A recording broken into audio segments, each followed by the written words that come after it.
चलो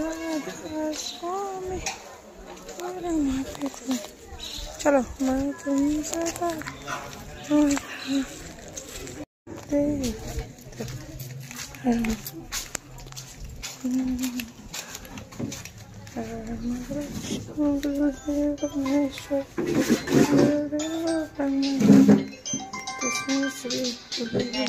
আমি যেটা বলছি সেই কথাগুলো শুনে নিয়ে সেগুলো শুনলে মন দিয়ে দিয়ে আবার পরিবেশের সাথে বিলালে ঘরে আলোচনা করলে এটাই সত্য।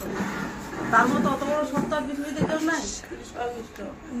তার কথাগুলো আমরা শুনে আসবো, সেগুলোকে আত্মস্থ ভিতরে নিজেকে তিনি যা যা বলছেন আমরা যেন সেরকম করে করে চলি। শুনলে আবার চলে এলাম আর তিনি বললেন আমি ভুলে গেলাম, ওইরকম নয়। যেটি বললো সেটি যেন আমরা করি। যেমন আমাদের ঘরে কি হয়, আমার মেয়ে আর আমি থাকি।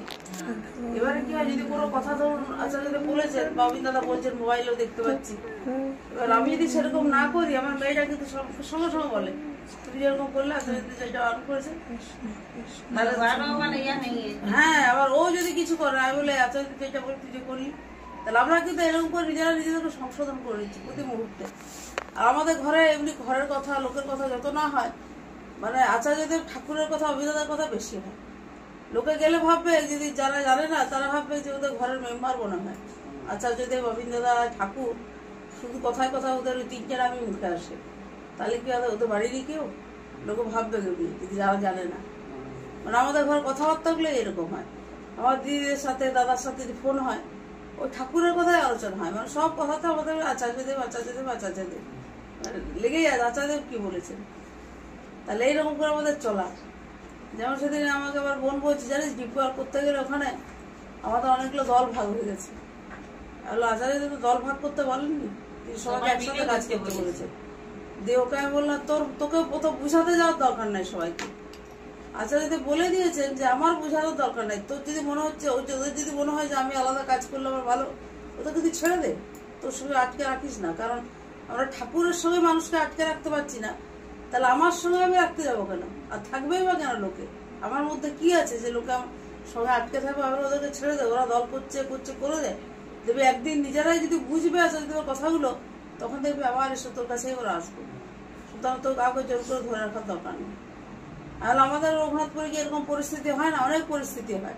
আমি কারোর সঙ্গে তর্ক বিতর্কও যাই না, আর কাউকে বলতেও আসি না। আমি যখন জায়গা পাই তার সাথে জিপি ওয়ার্ক করি। প্রথমে আপনার এখানে আমি এসেছিলাম শিলাদিদের সঙ্গে, শিলাদির সঙ্গে এসেছিলাম। এবার শিলাদি ইয়েতে আছে, সোনাতলি চলে গেছে বা আসে না, ও আসে না কিন্তু আমার কাজে আমি থামাবো না। আমার যেখানে যে যাওয়ার আমি এখন পিঙ্কু জিপির সঙ্গে এলাম, একদিন হয়তো পিঙ্কিকে পাবো, তার সাথে আসবো। এইটা হচ্ছে ঠাকুরের কাজটা যেন আমি করে যেতে পারি। এইটা হচ্ছে ব্যাপার, যে সবাই যে সবসময় আমার সঙ্গে থাকবে। আমার সব আত্মীয়ের সঙ্গে কি সবসময় সমান সম্পর্ক থাকে? না, থাকে না। প্রয়োজন এবার একাও বেরোতে হয়, হাতে কাউকেই পেলাম। হ্যাঁ, দেখবেন আপনার 3 বোন আছেন, কখনো দেখবেন ছোট বোনের সঙ্গে ভালো সম্পর্ক, কখনো মেজ বোনের সঙ্গে সম্পর্ক, আপনার ওই বোনের সঙ্গে চিরকাল সম্পর্ক, আর এর সঙ্গে এটা কিন্তু হয় না, একই রকম হয় না। আমার এমন নয় তা বলে আমার ওই বোনের সঙ্গে ভালো সম্পর্ক নাই বলে সম্পর্কটা কেটে গেছে বলে আমি আমার সব হাত পা গুটিয়ে ঘরে বসে থাকবো কি? আমাকে তো আমার কাজ করতে হবে।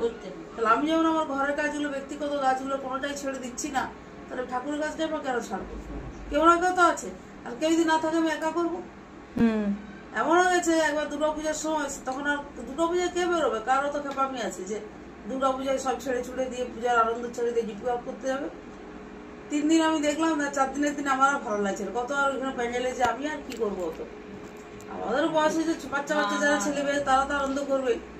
দিয়ে আমি সেদিন কি করলাম, একলাই চলে গেলাম। গাড়িকে নিলাম, আমার ব্যাগ খাতা নিলাম, আমি এখান ওখান করে দেখলাম অনেক ঘরের লোক আছে, কারো ঘরে নাই, যার ঘরে আছে আমার যেটুকু যা করার আমি মোটামুটি ঘন্টা 3 ঘুরে ঘাড়ে এদিক ওদিক করে অনেকগুলো ঘরে জিপি ওয়ার্ক করে চলে এলাম। তাহলে আমার কোনো অসুবিধা হলো না। আবার দেখলাম যে ওই পুজোর মরশুমটাতে তখন বলতে গেলে, অথচ আমার স্কুল ছুটি, স্কুল খুলে গেলে কিন্তু আমি আর সময় পাবো না। তাহলে আমাকে তো এবার লোকের দিকে তাকিয়ে থাকলে আমি তো আর সময়টা আর ঘুরে পাবো না। আমার সময় আমার কাজ। হ্যাঁ, আমি ঠিক আছে, তোমরা তো 12 মাস করতে পারবো, আমি তো সবসময় পাচ্ছি না, আমি করে নিচ্ছি। আমি কিন্তু গোটা মাসটা আমি একলাই যেখানে যেখানে পেরেছি আমার পক্ষে সম্ভব। আর যদি কেউ কখনো আমার সাথে গেছে, না গেছে।